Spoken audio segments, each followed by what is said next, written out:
Good morning. It's Roland from East Marsh Acres, and it's another bright, sunny Saturday, just before noon. Things aren't too hot. It's supposed to go to a high of 24 or so today, but it's probably around 18 or 19 at this point. Job today, or the project for today, a couple of them, smaller projects. Take a look at the sunflowers. They're going great guns at this point. Just gaining a lot of height, and the flowers are out, so they'll be developing lots of sunflower seeds. Anyways, I'll get over there in a bit because I actually have to pick the purple beans, and you can probably see some of them hanging from the plants. The green beans are about done, so I'll get back over there to the purple beans and pick those. Probably one last time, but who knows. My real project is to go down the center row here and take down the cucumbers that are in here. The cucumbers are about done. You can tell by the state of the plants themselves. So it will be a good day for the chickens because they will get majority of the cucumber plants and have some fun time working through that material. I'll probably take a look at the tomatoes. I can see there are a number of tomatoes here on this outside row that are already ripe, and there's probably a few on this row as well. And who knows, maybe there are some peppers that are getting to the ripe stage as well. See some green ones, some that are starting to discolor or change color. Don't know how extensive that is, so I'll take a look at that kind of stuff too. Anyways, I will move over to the other camera and bring you along for the excitement of the project that I've got scheduled for today. All right, talk to you soon.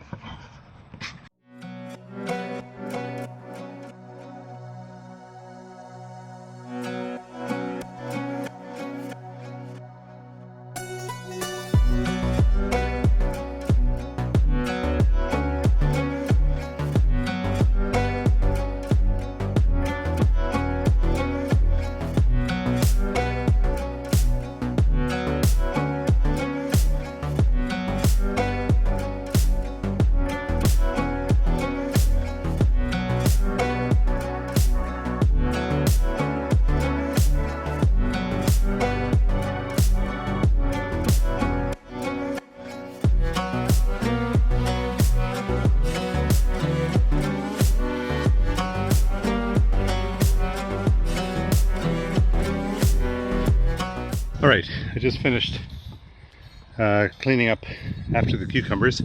So all of the cucumbers are out of the hothouse. Let me show you that. Drop my sunglasses.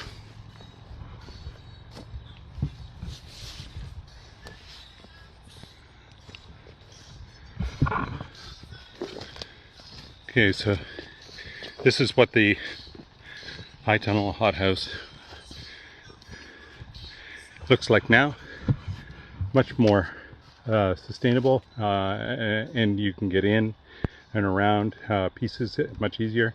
There's a lone pepper at the back, and these tomatoes, I took a look at them.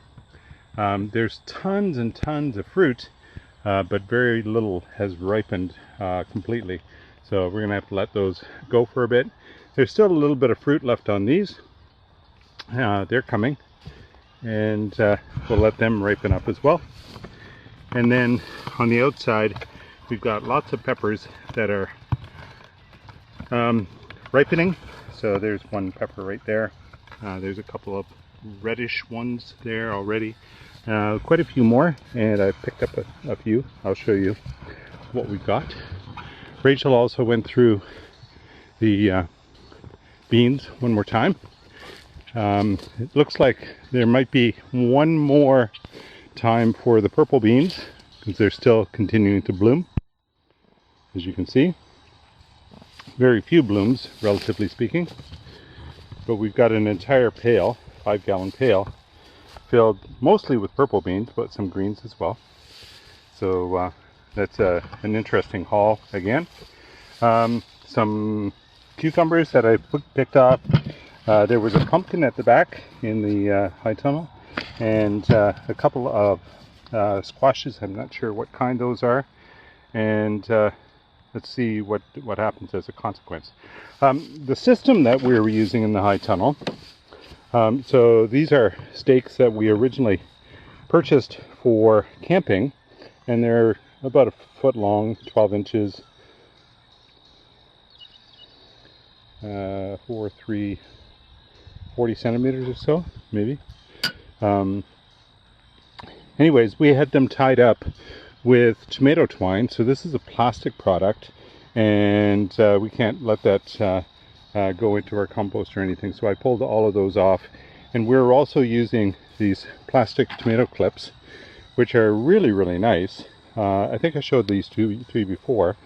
Basically, the twine goes into the space that you see here, the V shape, and then the rest of it clips around the actual stalk of the plant, and it holds it in place.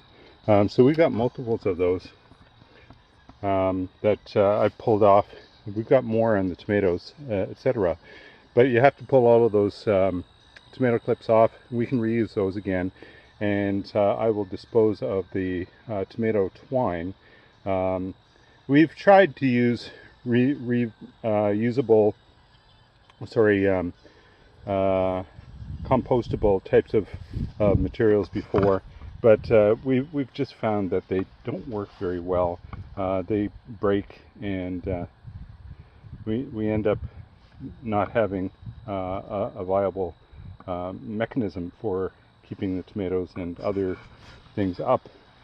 So we've gone to this plastic product, which we know is not sustainable, but we're going to be using it for now. It's relatively cheap and quite small, and we'll dispose of it in the garbage, so it'll end up in a garbage dump, unfortunately. So anything that is of the nightshade family, so that is all of the tomatoes and potatoes and wonderberries, etc., they are going directly into the compost. They do not go to the chickens because it's not healthy for them. There's toxic materials that are actually produced. And I'll be turning this over again before the fall. This has been going for a while. I don't know what the temperature is right now. It's about 80 in there. So it's comparable to outside. And so what I'll do is turn it over, and it's got lots of green nitrogen materials in there, and it'll start heating up. So it'll get to the 100 plus degree temperature. I've given the cucumbers to the oh, I see a spike that's in there. The chickens are interested in cucumbers, but they it's probably too much here, so we'll let it decompose, and we'll see what they do with the rest of it. There's also whitefly larvae in here, so hopefully they will be able to pick up on that as well, but they still are supplemented by the grain that you see in the white container that's there. They're at the bottom of it. It looks like a lot of them are sitting in the shade and taking a bit of a dust bath. Well, they're not dust bathing right now, but they're certainly sitting in the shade, either underneath or under the shade of the tarp that you see there. So I think I'm going to be heading back to the house and having a little bit of lunch, because it's about that time. And I think that's about it for today. So it's been good sharing the time with you. Thanks for coming along, and we'll talk to you again soon.